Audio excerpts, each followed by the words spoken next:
Tidak, tidak mau, teriak Taiyin Mingnu menjerit ketakutan, dan saat Qin Chen menekankan tangan besarnya ke kepalanya, nafas jiwa yang menakutkan jatuh langsung ke kedalaman lautan jiwanya. Dalam sekejap, lautan jiwa Taiyin Mingnu, yang diserang oleh Qin Chen, berfluktuasi dengan hebat. Lautan jiwa Taiyin Mingnu ini begitu tercampur. Gumam Qin Chen mengerutkan kening dan melihat bahwa lautan jiwa Taiyin Mingnu sangat kacau. Di kedalaman lautan jiwa yang luas, dua tubuh jiwa berkabut saling terkait, yaitu Taiyin Mingnu dan utusan suci teratai hitam. Kedua raga jiwa ini terjerat dan menyatu satu sama lain. Kesulitan pencarian jiwa jauh melampaui kesulitan orang kuat biasa. Kekuatan jiwa Qin Chen langsung berubah menjadi cahaya dan bayangan tak terlihat, langsung menghilang ke dalam jiwa terjerat kedua orang itu. Semburan kesadaran kacau terus terjadi, menyebabkan wajah Qin Chen sedikit berubah. Tubuh jiwa Taiyin Mingnu, orang kuat tingkat kaisar, bukan lagi sesuatu yang dapat dengan mudah dicari Qin Chen saat ini. Ditambah dengan tubuh jiwa utusan suci teratai hitam, kekacauan akan terus-menerus mengganggu kesadaran jiwa Qin Chen. Si Mei, di luar, Qin Chen berteriak. "Ya Tuan!" Ucap Kaisar Si Mei datang ke sisi Qin Chen dalam sekejap, dan cahaya berkabut muncul dari matanya, berubah menjadi cahaya jiwa yang tak terlihat dan mengelilingi Taiyin Mingnu. Di bawah teknik pesona yang kuat, jiwa Taiyin Mingnu dan utusan suci teratai hitam, yang telah berjuang keras untuk melawan, langsung sedikit tenang, membiarkan jiwa dan kehendak Qin Chen menyerang. Tiba-tiba, informasi yang tak terhitung jumlahnya mulai muncul di benak Qin Chen. Sejumlah besar informasi yang berantakan begitu padat sehingga Qin Chen tidak bisa menahan erangan. Di luar, tubuh Qin Chen bergoyang, dan bekas darah tumpah dari sudut mulutnya. Ekspresi semua orang berubah dan mereka tampak khawatir. Untungnya, Qin Chen hanya bergetar sesaat dan tidak mengalami kerusakan serius. Guntur melindungi tubuh, dan niat membunuh terkonsentrasi di hati. Jiwa dan kehendak Qin Chen berada di dua tubuh jiwa, memadatkan hatinya dengan niat membunuh tanpa akhir tanpa gangguan, dan kemudian mencari konten yang dia butuhkan dalam banyak informasi jiwa. Kekuatan jiwa anak ini sangat tinggi. Tidak jauh dari situ, Molly menyipitkan matanya, menunjukkan keterkejutan. Untuk mencari jiwa orang lain, biasanya seseorang perlu memiliki kekuatan jiwa yang jauh lebih tinggi daripada lawannya. Jika tidak, maka akan mudah terkena dampak dan serangan balik oleh kekuatan jiwa lawan. Namun, Qin Chen hanya berada di ranah Kaisar Semu sekarang, dan dia berhasil mencari jiwa Taiyin Mingnu dan utusan suci teratai hitam. Bahkan jika dia menerobos ke alam Kaisar Agung, dia diam-diam ketakutan, dan dia mungkin tidak bisa melakukan lebih baik dari Qin Chen. Saat mencari jiwa, aura berkabut dan dingin perlahan muncul di tubuh Qin Chen, mekar dengan aura yang membuat jantung berdebar-debar. Jurang polusi. Saat semua orang melihat ini, ekspresi mereka berubah. Kekuatan jurang maut sangatlah jahat, sekali bersentuhan mudah terkontaminasi, seperti belatung tarsal, mengikutinya seperti bayangan, membuat orang sengsara. Jelas sekali bahwa Qin Chen telah terkontaminasi oleh jurang maut karena utusan suci teratai hitam yang mencari jiwa. Orang-orang di sekitarnya mau tidak mau mengubah ekspresi mereka, dan diam-diam ketakutan. Namun, Qin Chen menutup telinga dan membenamkan dirinya di dalamnya. Setelah beberapa saat, jadi begitu, kesadaran Qin Chen tiba-tiba ditarik kembali, pupilnya terbuka, dan dua sinar petir keluar dari pupilnya, menembakkan sinar cahaya yang dingin dan tajam. Pesan yang tak terhitung jumlahnya terlintas di benaknya, dan dia telah menangkap banyak informasi yang berguna baginya. Kekuatan jurang maut. Kemudian, Qin Chen mengerutkan kening dan melihat kekuatan jurang di tubuhnya, dan segera mengaktifkan kekuatan guntur di tubuhnya. Dengan keras, cahaya guntur yang mengerikan menyebar, langsung mencemari jurang maut. Terbuka dan berubah menjadi ketiadaan. Tidak jauh dari situ, kelopak mata Kaisar Yuming bergerak-gerak dan dia terdiam beberapa saat.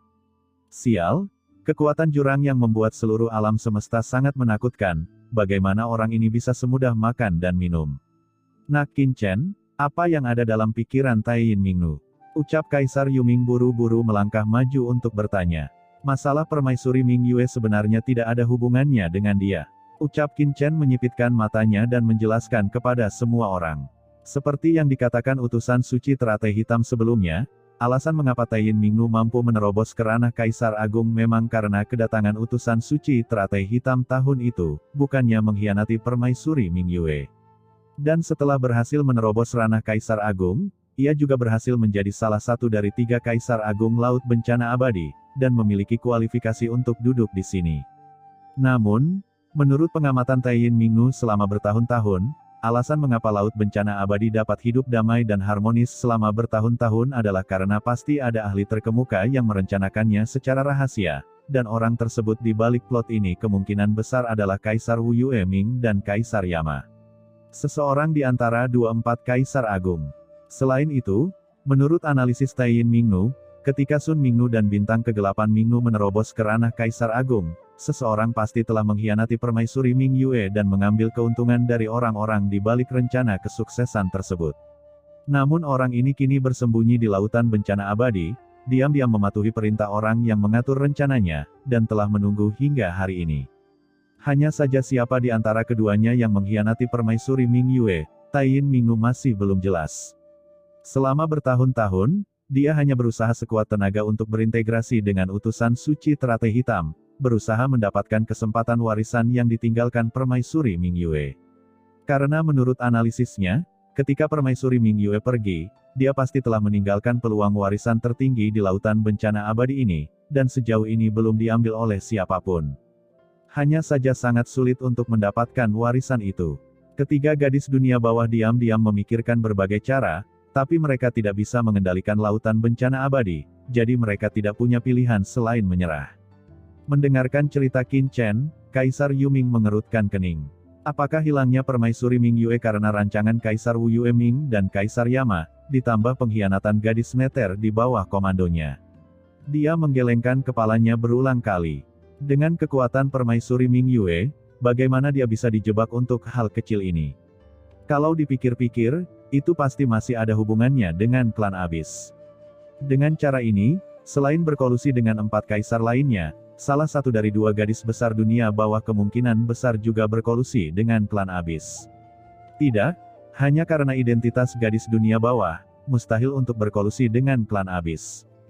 Gadis dunia bawah mungkin hanya boneka, dan 4 kaisar agung di belakangnya adalah tangan hitam. Sial, kedua bajingan ini berani berkolusi dengan jurang maut. Ucap Kaisar Yuming berkata dengan marah. Dia sekarang curiga bahwa alasan mengapa dia jatuh ke laut kosmik tahun itu kemungkinan besar karena jebakan kedua orang ini. Nak Qin Chen, kedua gadis dunia bawah itu ada di luar sekarang. Mengapa kita tidak keluar, menangkap mereka, dan menanyai mereka dengan jelas? Ucap Kaisar Yuming berkata dengan marah. Tidak perlu terburu-buru. Ucap Qin Chen melirik ke arah Taiyin Mingnu, yang terpuruk di sana setelah dicari jiwanya, berlumuran keringat dingin.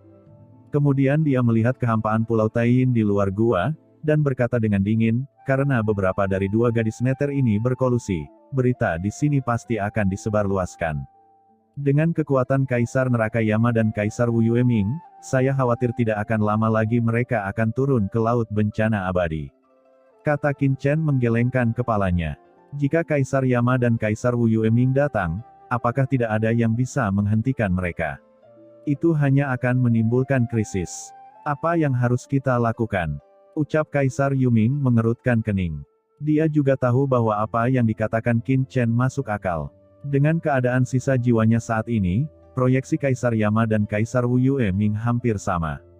Jika tubuh aslinya datang, dia mungkin tidak bisa untuk menahan tekanan. Qin Chen berpikir sejenak, lalu tiba-tiba menatap Molly dengan kilatan matanya. Molly tiba-tiba merasakan firasat buruk di hatinya. Molly, keluarkan Taiyin Mingnu dan tampung keduanya. Kamu tidak boleh menakuti ular itu. Jika kamu dapat mengendalikan utusan suci teratai hitam, kamu secara alami akan mengendalikan Taiyin Mingnu.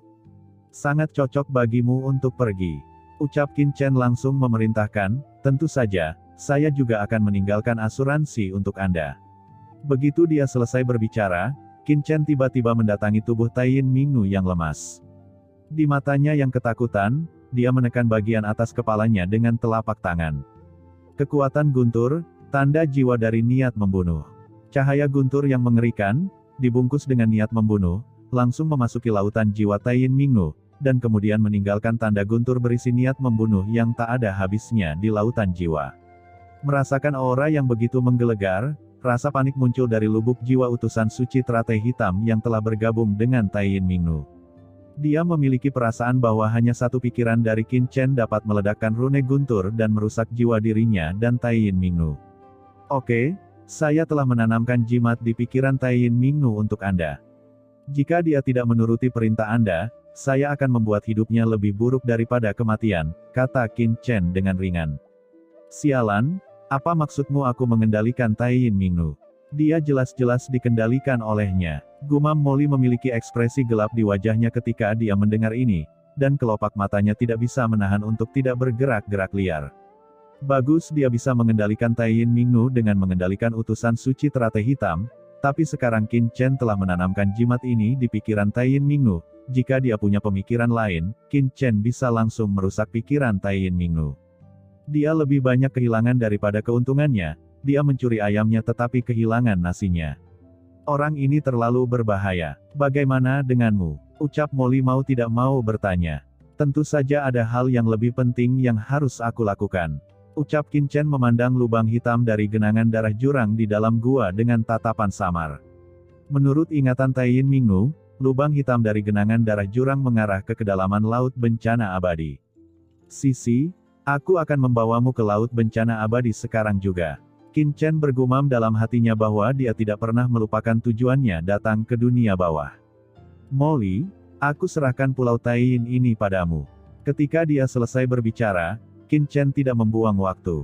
Dia mengangkat tangannya dan formasi langit terlarang Jiuming yang awalnya menutupi gua langsung disingkirkan olehnya, diikuti oleh Kaisar Simei, Kaisar Yuming, dan leluhur Gargoyle, yang juga disingkirkan oleh Qin Chen.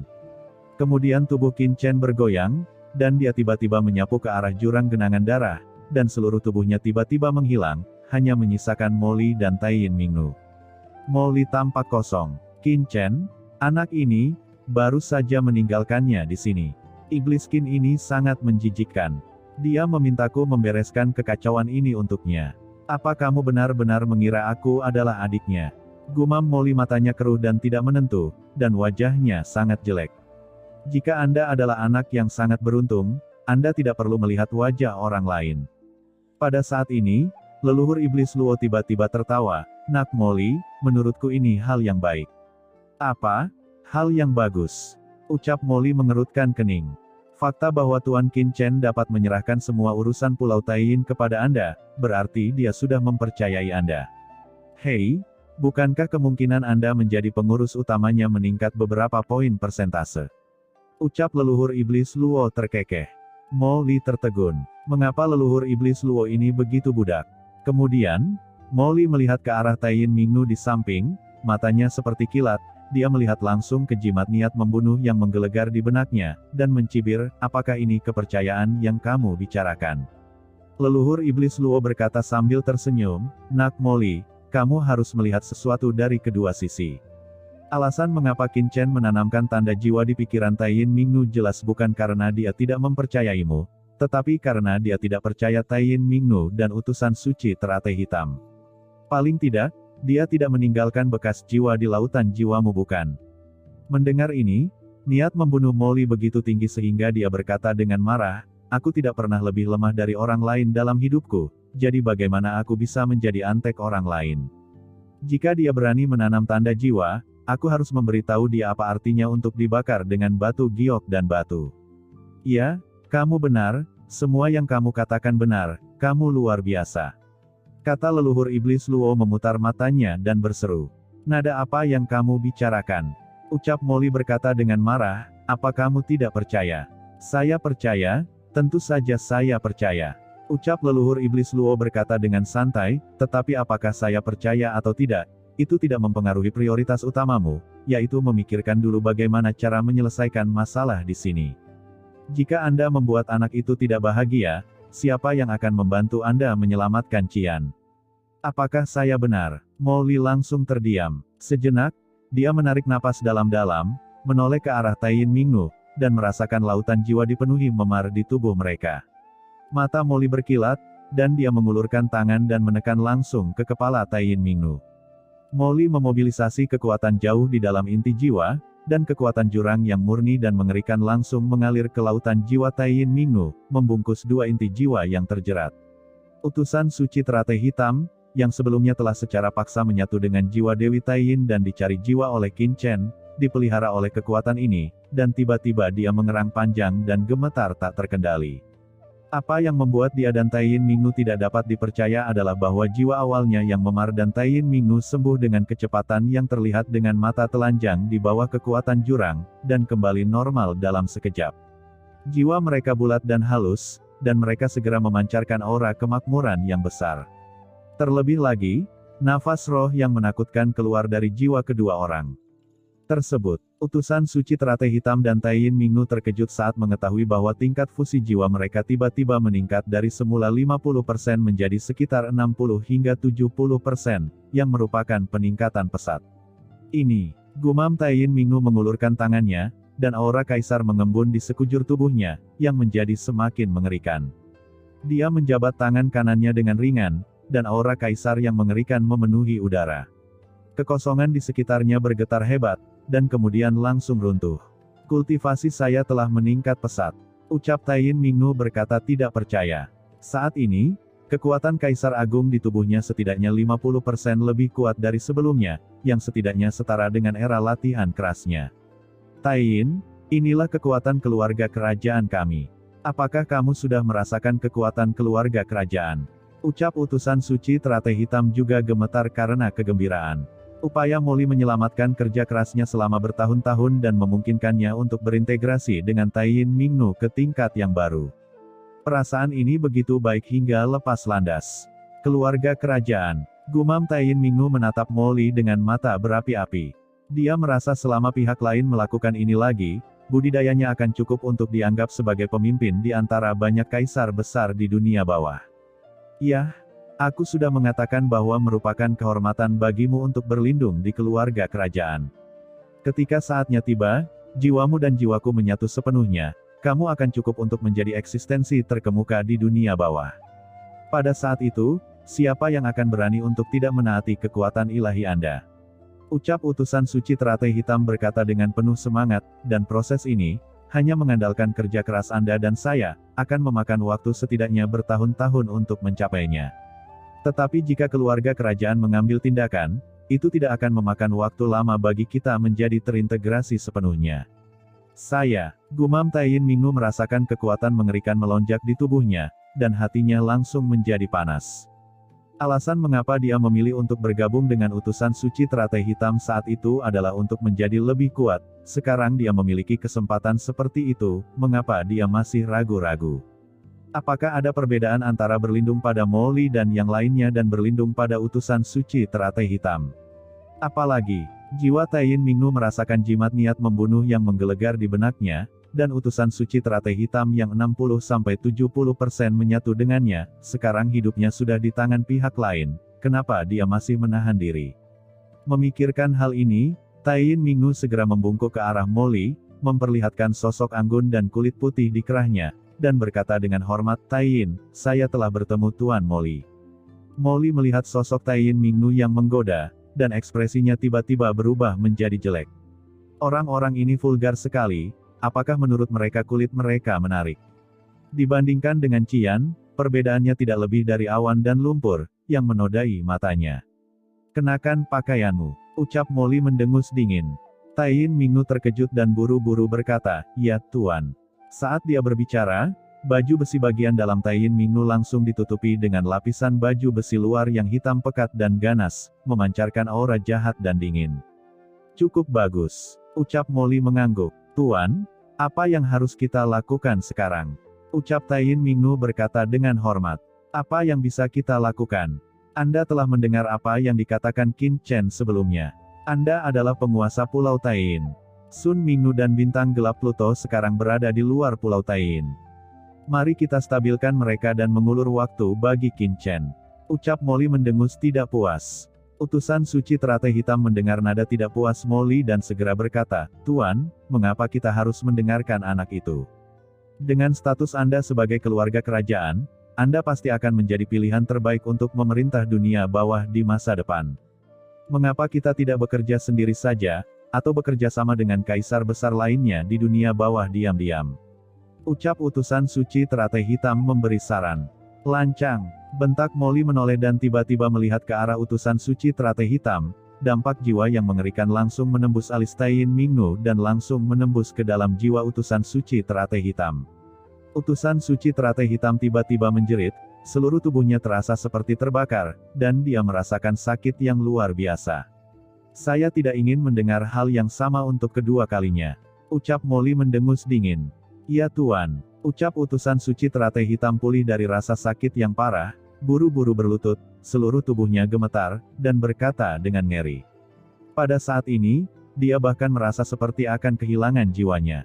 Ayo pergi ke Pulau Taiyin, ucap Molly menatapnya dengan dingin, lalu langsung naik ke langit dan menuju Pulau Taiyin di luar ruang gua. Mengkhianati iblis Qin, bagaimana utusan suci teratai hitam ini bisa mengetahuinya? Saya khawatir saya tidak tahu bagaimana saya mati. Demi Qian, aku hanya bisa membuat keributan dengan iblis Qin itu sekarang. Saat aku benar-benar mencapai tujuan tertinggi, aku harus membuat iblis Qin itu berlutut di hadapanku dan menyerah. Gumam Molly merasa dingin di hatinya.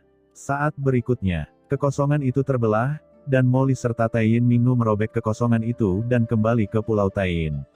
Dan saat Molly membawa Taiyin Mingnu kembali ke Pulau Taiyin, di genangan darah jurang maut, sosok Qin Chen seperti kilat, dan dia tiba-tiba menyelam jauh ke dalam tanah.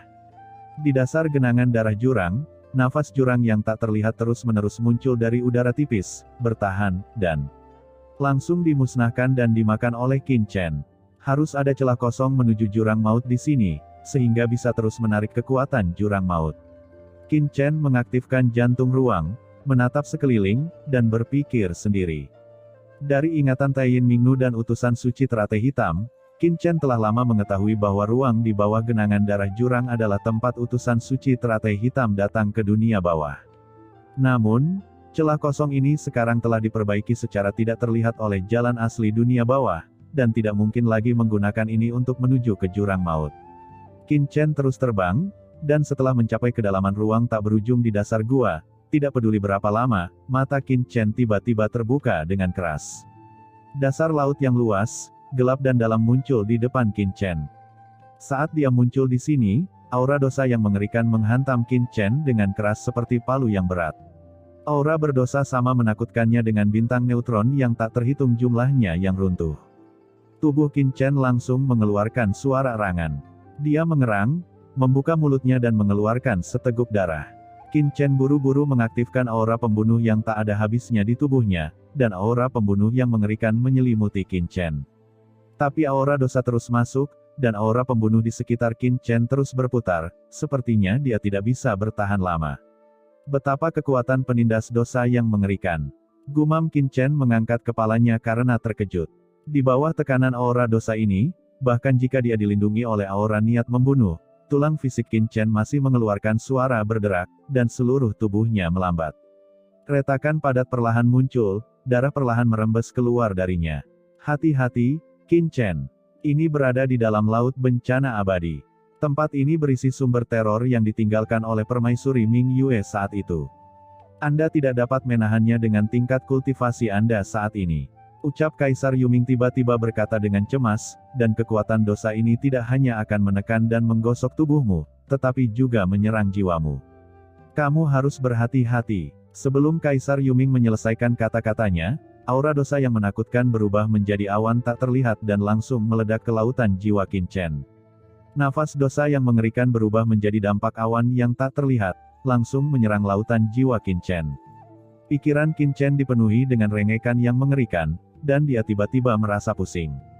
Seluruh tubuhnya seperti berada dalam lautan dosa yang tak ada habisnya, dan dia tidak bisa melihat jari-jarinya ketika dia mengangkat matanya. Seluruh jiwanya sepertinya terseret ke dalam sungai panjang jurang yang gelap. Sekarang, sungai dosa yang besar muncul di depan mata Qin Chen, gelap dan dingin. Qin Chen samar-samar melihat jiwa tak berdosa yang tak terhitung jumlahnya berjuang di sungai, putus asa dan ketakutan. Qin Chen bahkan melihat banyak musuh dan lawan yang telah dia bunuh di sepanjang jalan, berjuang di api penyucian yang menyakitkan, melontarkan tuduhan diam-diam terhadap dirinya sendiri, menyeret dirinya ke dalam dosa yang tak ada habisnya. Tidak, ini adalah persidangan Yongji Nihai atas dosa Chen Shao. Ucap Kaisar Yuming ekspresinya berubah drastis. Saat dia selesai berbicara, beberapa sosok anggun tiba-tiba muncul di samping Kaisar Yuming. Sisi dan yang lainnya tampak ingin keluar dari dunia kekacauan. Tidak, ucap Kaisar Yuming buru-buru menghentikannya. Beberapa orang mengerutkan kening dan memandang Kaisar Yuming.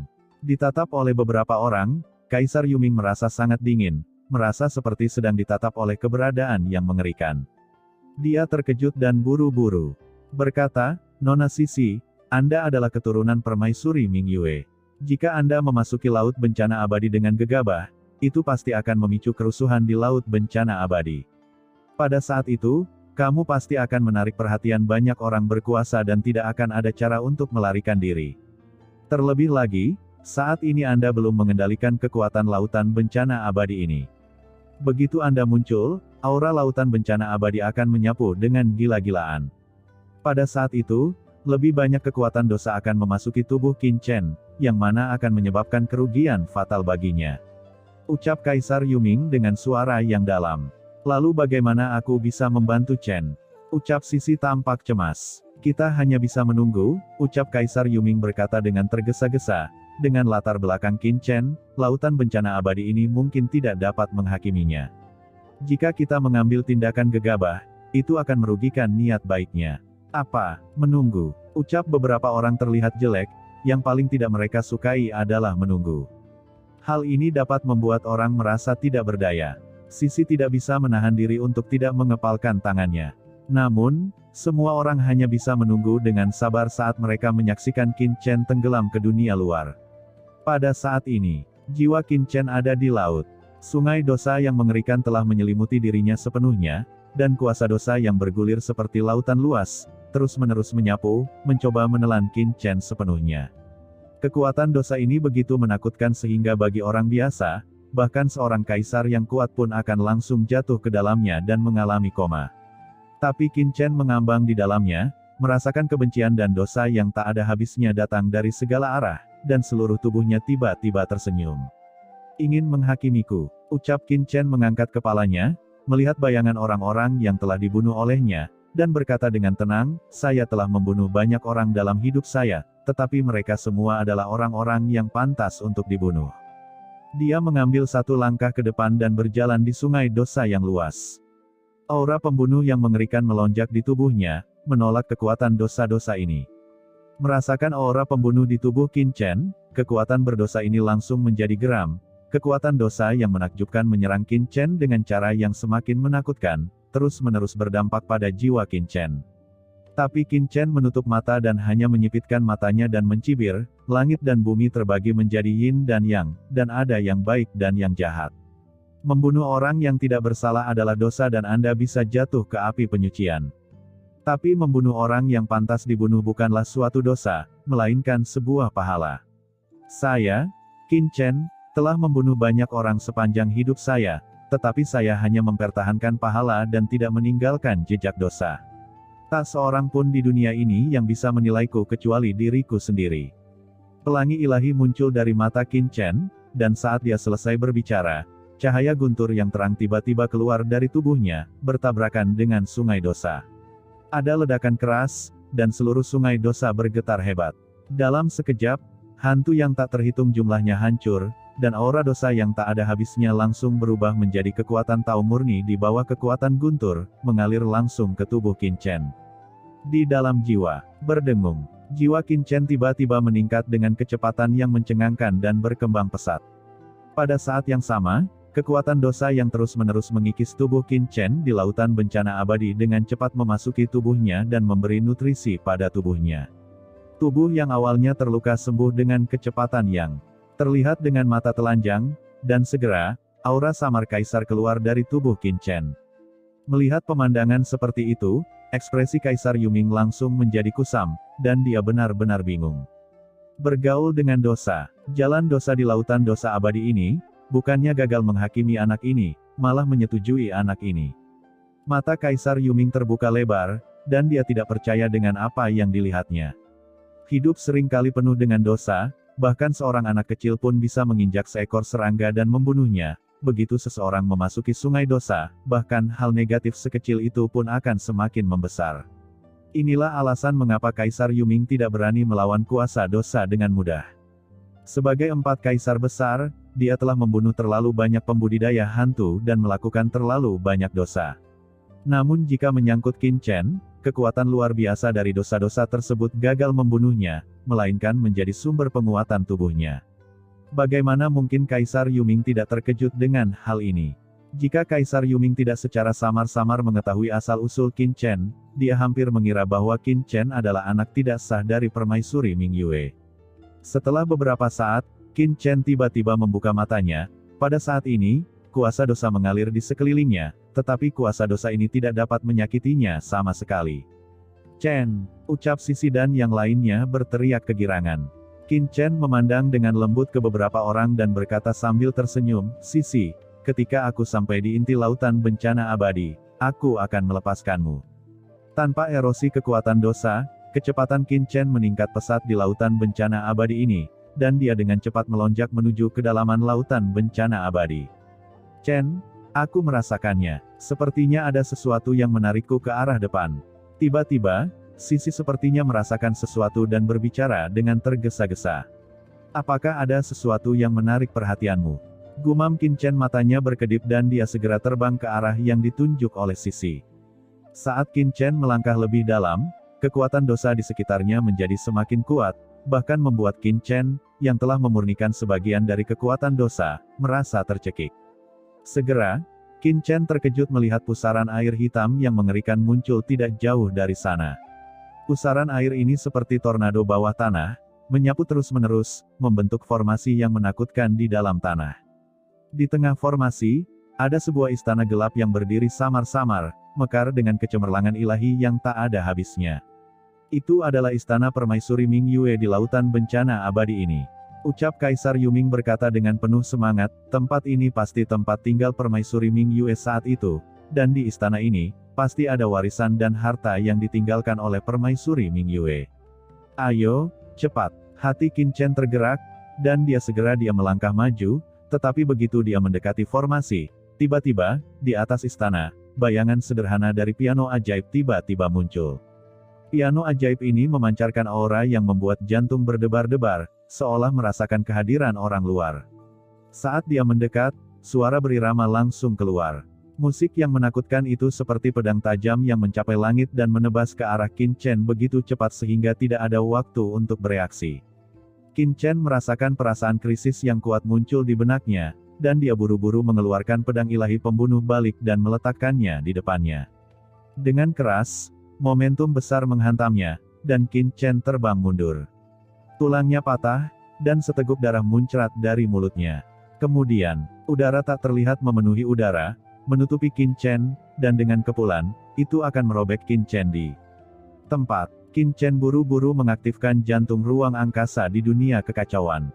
Aura kosong ini muncul, seolah-olah terikat pada penghalang kehampaan yang keras, dan dengan satu klik, penghalang ruang di sekitar Qin Chen, retakan muncul di tempat, hampir langsung roboh.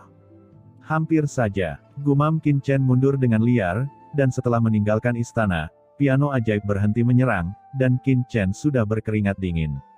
Jika bukan karena reaksi cepatnya tadi, dia mungkin sudah mati dan terpotong-potong di tempat. Ini adalah harta paling berharga milik permaisuri Ming Yue, piano iblis 6 keinginan. Bagaimana benda ini bisa ada di sini? Ucap Kaisar Yuming tersentak. Melihat tatapan bingung Qin Chen, Kaisar Yuming buru-buru menjelaskan, piano iblis 6 keinginan adalah harta paling terkenal dari permaisuri Ming Yue saat itu. Itu adalah harta karun tingkat Kaisar Puncak. Dikombinasikan dengan skor 6 kesengsaraan permaisuri Ming Yue dunia terapung, saat itu tak terkalahkan di dunia bawah, dan hampir tidak ada saingan. Sebelumnya, itu seharusnya hanya rangsangan naluriah, jika tidak, kamu tidak akan seberuntung itu untuk melarikan diri, kata Kaisar Yuming dengan suara gemetar.